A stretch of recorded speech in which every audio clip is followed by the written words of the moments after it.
Hello everyone, I welcome you to today's presentation. I will be speaking on tendering process as it relates to procurement. Follow me through as we go into this round of presentation.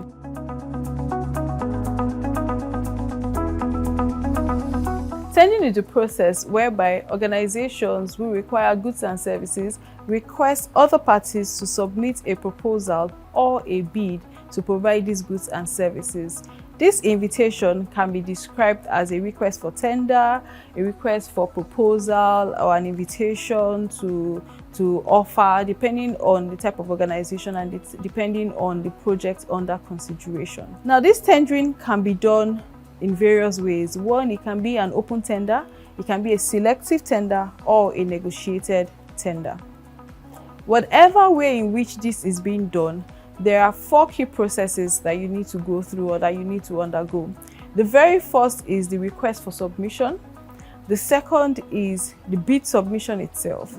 The third is the evaluation and the selection of the proposal or the bid, and then the last one is the award of the contract. Today I'm going to focus on the selection process, the evaluation and selection process, and in doing that there are certain key things that you need to take into consideration.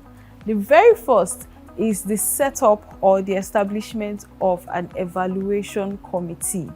Now, this committee will consist of staff, representatives, or people that have technical skills as it relates to the projects that you want to carry out, or as it relates to the items that you want to purchase within the organization. People that also have strong administrative competence as it relates to this same project.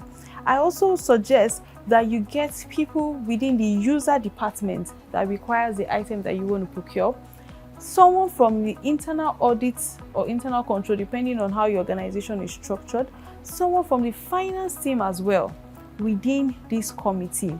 Now, your committee must be, well robust with qualified people who understand the objective that you want to achieve and what it entails to achieve that objective.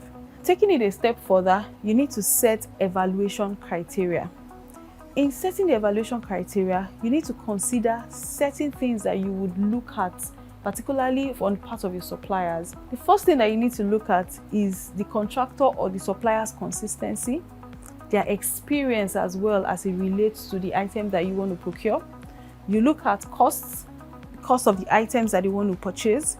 You look at the contract itself, the terms that you are going into with these contractors. You also look at the competency and the commitment of this particular contractor or supplier. There are also several other things that you need to take into consideration.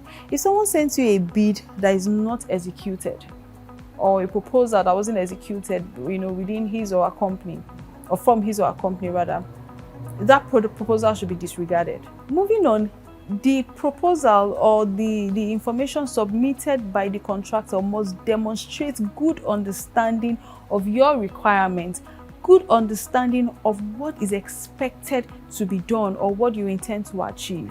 You must also check to ensure that there are no missing information based on the conditions that you have put in place, or the requirements that you have stated must be included in the proposal. And then you move on to rating the proposals that you have received by scoring them.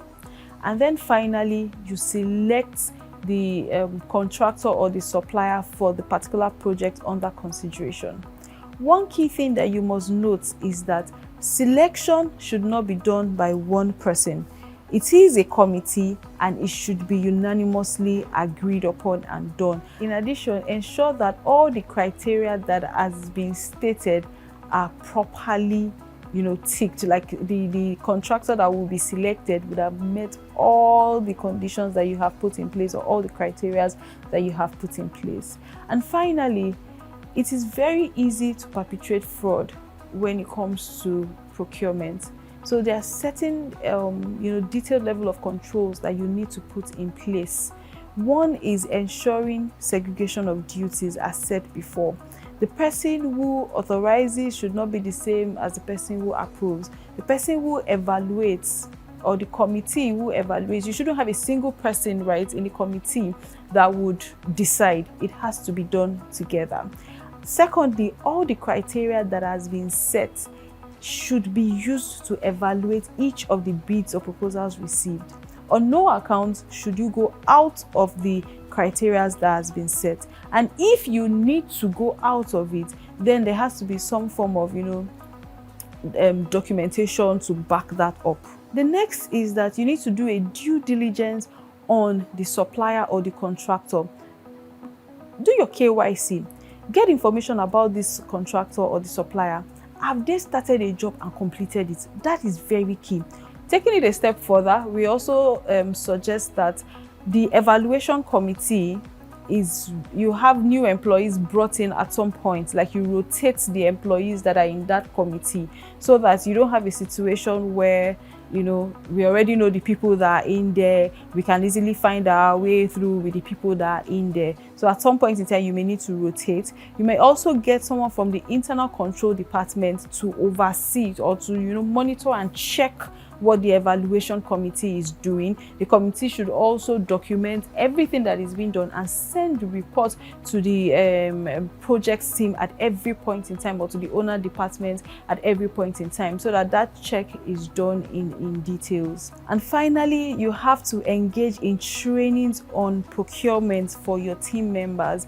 Ensure that they understand what is required when it comes to tendering process, or when it comes to procuring any goods or service within the organization. With this, you'll be rest assured that your employees know what to do, and they are expected to act with integrity within the organization. I hope this presentation has been very helpful. I hope you've been able to gain one or two things with respect to tendering process as it relates to procurement. Thank you so much for your time. Thank you for listening, and have a great one.